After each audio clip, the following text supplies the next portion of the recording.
देखिए, अब हमारा डिवोर्स तो लीगली हो चुका है और ये जो शादी हुई ये भी नल एंड वॉइड हो जाएगी। मैं क्या कह रहा था कि हमें ना अब दूसरी शादी के लिए अपील करना होगा। आपकी मंजली बहू से दोबारा शादी करना चाहता हूँ।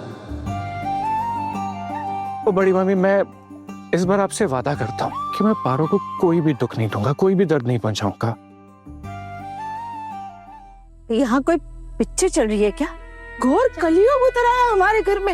उल्टू तू ये सब क्या बोले जा रहा है? कुछ समझ में आ रहा है तेरे? हाँ, इससे शादी करेगा तू? हे पारू, क्या काला जादू किया तूने पुलटू पर? हाँ, ये सब क्या बोले जा रही है? छोटी मामी, मैं पहले भी कह चुकी हूँ, अगर मुझे ये सब करना आता तो मैं पहले ही कर चुकी होती। एक पराई लड़की ने आकर उनकी आंखें खोल दी, हमें ये बता दिया कि असल में पति पत्नी का रिश्ता होता क्या है। उसने सही मायने में समझाया हमें। पारो,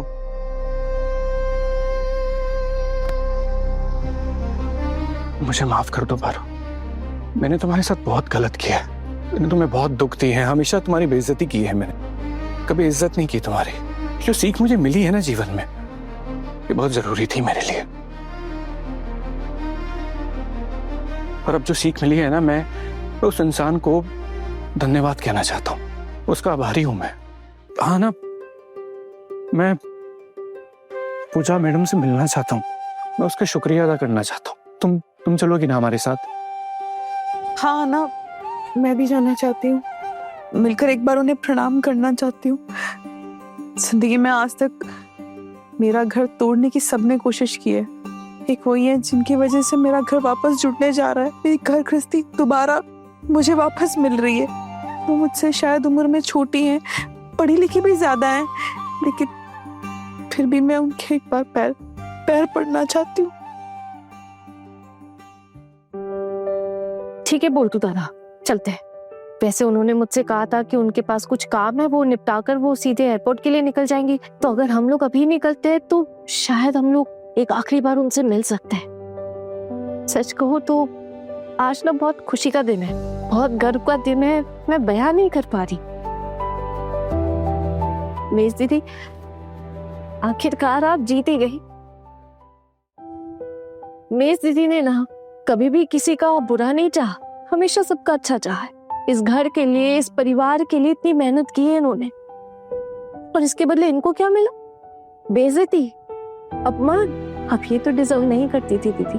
बोलतू रहा था, आपको पता है एक बात, मेज दीदी के अंदर ना बहुत गुण है। अगर आपने इनके गुणों को पहचाना होता ना तो आज ये आपके सर का ताज होते। इनके गुणों को पहचानने में इतनी देर कर दी, इसलिए कि ऐसे घर के किसी कोने में पड़ी रही और दुनिया वालों को लगता रहा कि इनके अंदर कोई गुण ही नहीं है।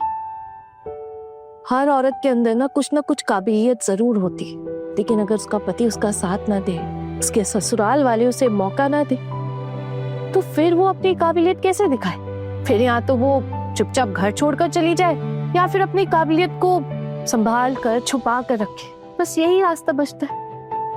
एक दिन ऐसा जरूर आएगा, जो हमने ख्वाब देखे ना, हम वो सब कुछ कर पाएंगे अपनी काबिलियत के जरिए। और सिर्फ इतना ही नहीं, साथ ही साथ घर गृहस्थी भी संभालेंगे।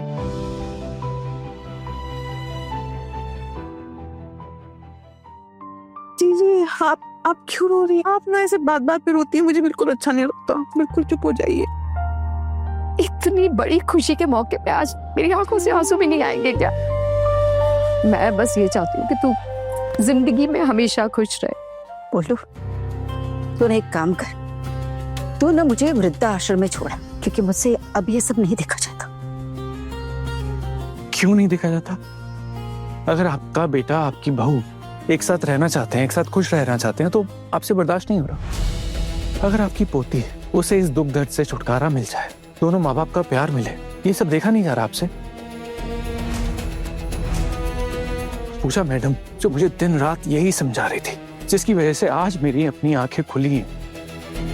उल्टू, तू ऐसी गंवार लड़की के साथ जिंदगी गुजार पाएगा?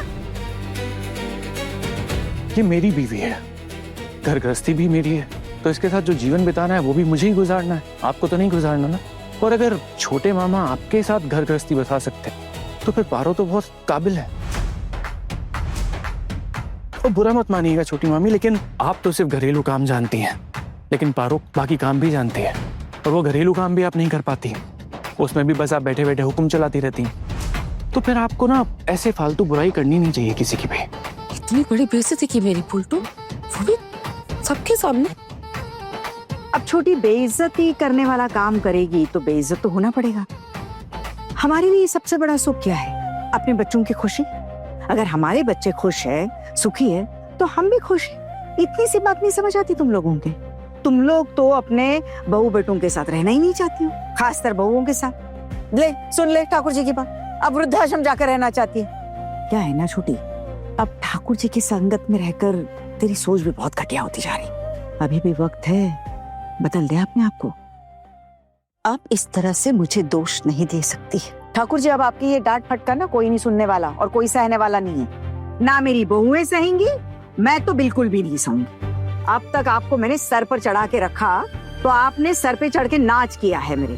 हाँ, बहुत उछल रही थी आप इस बात को लेकर, लेकिन अब ये सब इस घर में नहीं रहेगा। अब तो मैं पोल्टू से भी कह दूंगी कि वो अपनी माँ को जहाँ वो खुश रहे वहां रख कर आ जाए, ताकि हम उनकी अपमान और ये घटिया बातों से दूर रह सके।